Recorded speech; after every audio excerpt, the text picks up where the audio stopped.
A friend and I started a music project that took off over the course of just a couple years, and I went from producing amateur demos in my room on my laptop with some janky Beats headphones to touring the world and generating hundreds of thousands of dollars a year in revenue. We were being flown to places like Europe, Canada, and Australia, put up in 5-star hotels, and playing the kind of festivals that most young artists dream of playing at. So I was at the top of the game, living out my dream. Why did I quit? I've never really opened up about this publicly, but I think it's time I told the story so that you guys can hopefully learn from my mistakes and make sure that if you succeed and all of your dreams come true, you do it the right way so that you don't crash and burn. Dun dun dun. Foreshadowing. It all started in I'm gonna need a little iced coffee for this one. It all started in 2011 when Josie and I became friends. We met at a mutual friend's house and I found out that she DJ'd and she found out that I played drums. At the time, Travis Barker and DJing were all the rage because they had a DJ drummer duo and it honestly was so sick. Travis would shred on the drums to the mixes that DJing was spinning on the decks, and this is right when EDM began to gain more momentum, especially in the US. DJing as an art form was big, like when DJs were just known for being good DJs and scratching on vinyl and all that stuff, but the whole DJ producer thing was starting to become bigger. For those of you living under a rock for the last 12 years, EDM is electronic dance music. So Josie asked if I would play drums while she DJ'd and we could have our own little duo, our own version of Travis Barker and DJing. And thus, Empires and Riots was born. Our first duo. Later we changed the name to Candyland.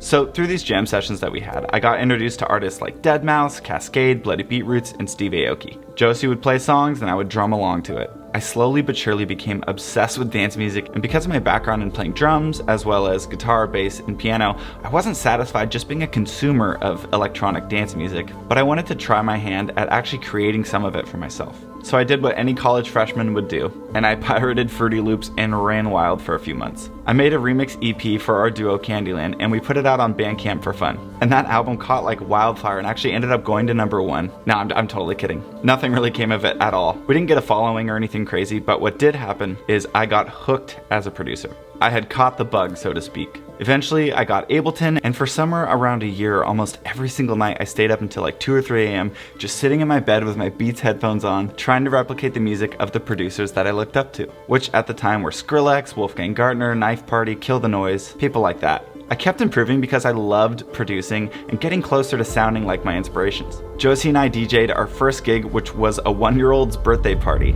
and we got paid 100 big ones to do it. That's right, $100 cash and free tacos.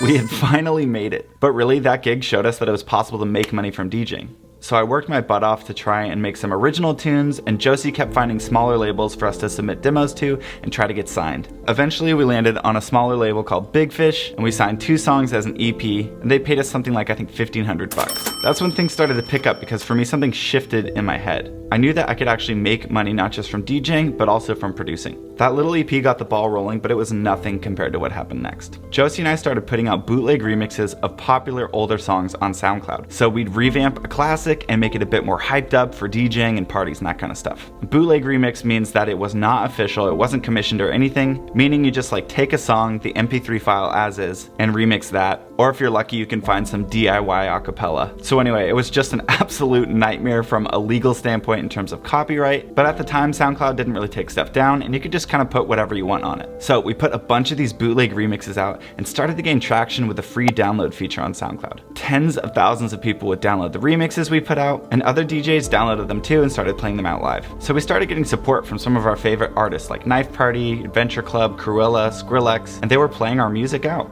That was a huge dream come true. And as if that wasn't enough, something else happened that almost single-handedly solidified our project as a complete success, and that is Beatport.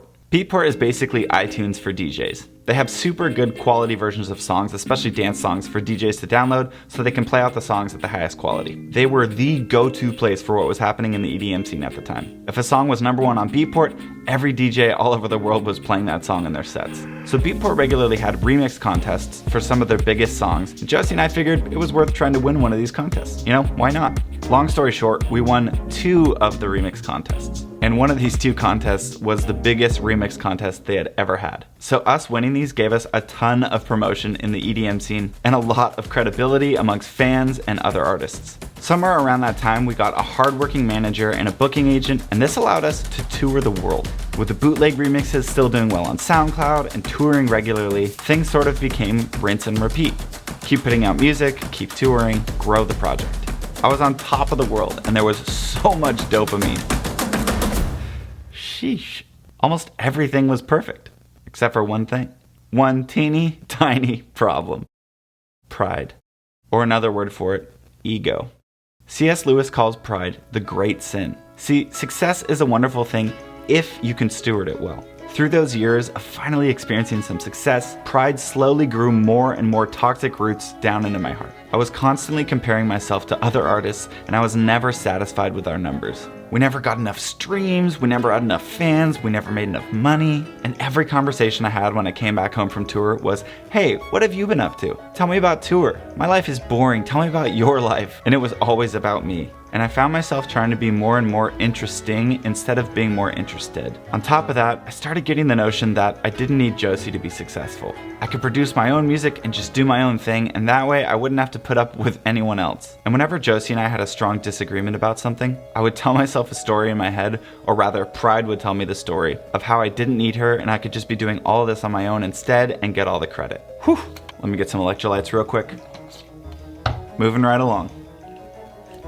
So at the end of 2014, the perfect storm began to form. We were exhausted from flying around the world and touring in Australia, and Josie and I weren't getting along, and the voice of pride was louder than it had ever been before. And at the end of a disagreement in our hotel room, 8,000 miles away from home, I had finally had enough.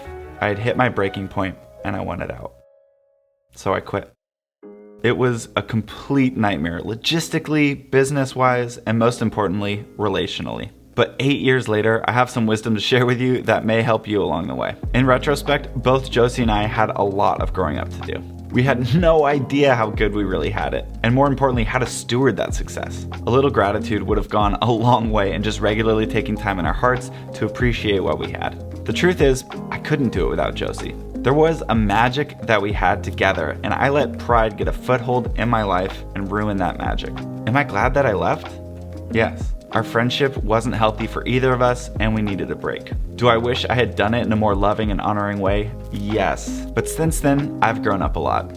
There are 2 main things that I want to pass on to you. So if you find pride lurking in the depths of your soul as you try to climb the ladder towards your dreams, you can look it square in the face and blast it into oblivion. And these are also just super helpful for living a fulfilled life that you actually look forward to. So here's 8 years of wisdom boiled down into 2 points. 1. Work on being more interested than interesting. If you truly want to change people's lives and be someone who is remembered for the right reasons, you want to be the most interested person in the room. The person who's asking real, genuine questions about everybody else. One of the greatest gifts you can offer someone is to make them feel interesting. The thought behind this is it helps to get your focus off of yourself. You may have heard it said, humility isn't thinking less of yourself, it's thinking of yourself less. I have a friend who I used to live with who completely changed my life just by the way he greeted me every day. He would say, "Hey," that's it. And just the way he said, "Hey," it did something in my brain that made me feel interesting. There was such a genuine kindness and interest in the way he said "hey." And it honestly changed my life, especially in that season of life. It was so hard. I was dealing with so much shame. And he would just get home and go, "Hey," and it would make my brain light up. So don't underestimate the power of being interested. Okay, so that's the first thing. Here's the second thing. If you aren't fulfilled now, you won't be when your dreams come true. Now, this really depends on what your dreams are. Like if it's your dream to go build wells for people and give them clean water, you're probably gonna get a lot of fulfillment from that. But I'm talking more about in the arts, like in music, film, and even entrepreneurship. Being able to tune into the present and be thankful for where you're at and what you have is so key for living a wholehearted life. Not only the physical world around you, like the stuff that you have, but also the friendships, relationships, family, that sort of stuff. Jim Carrey says, "I wish everyone could get rich and famous and everything they ever dreamed of so they can see that it's not the answer." I got just a hint, just a fraction of the notoriety and success of Jim Carrey, and it was enough to know that it was just never gonna satisfy me. I don't want to get all preachy because I know some of you are triggered by religion for many reasons, but having a deep relationship with God and with people around you is the only way, in my experience, to live a wholehearted life and to be fulfilled or content. And also, Brene Brown, someone who studies shame and wholeheartedness, studied wholehearted people, and every single one of them had a creative thing that they were pursuing. They had some sort of creative outlet. So that's also really important too. Like, you can go after your dreams and try to be the #1 artist in the world or make a bunch of money, but just make sure that you aren't thinking that everything will be totally different when you get those things. I mean, sure, money makes a lot of things easier. And it's really nice to not have to worry about paying your bills. But there's a point of diminishing returns. In fact, they did a study on this and they found that your happiness stops increasing right around $70,000 a year. It's really easy to get in this mindset of like, oh, if I could just make 70 grand a year, or if I could just make 100 grand a year, then my life would be complete. Or if I could just get 1,000,000 streams per song, then I'd be happy. Pretty soon, your entire existence is just living in the future, hoping for something to be different, instead of tuning into all the amazing things in the present. Life is hard sometimes. I get it, really. I've been through some tough stuff. But try to learn to be thankful for the things around you right now. Otherwise, no amount of fame, money, or followers will ever make you happy. So at this point, maybe you're wondering, what happened with Josie and I? Well, we FaceTimed. 7 years after the breakup. We talked through so much life, we walked through so much forgiveness together, we got all caught up, and we rebuilt our friendship. This time, so much healthier than before because we took so much time to grow up. We even started Candyland again, and agreed to keep going as long as it's fun for both of us.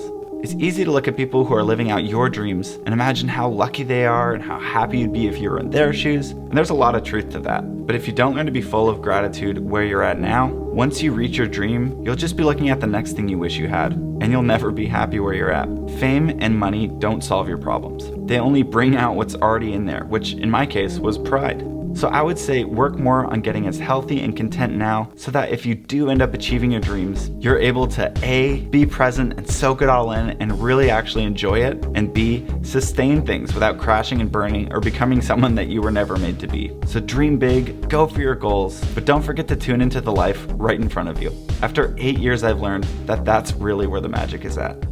Thanks for spending some time with me. I really appreciate it. Cheers. Bye.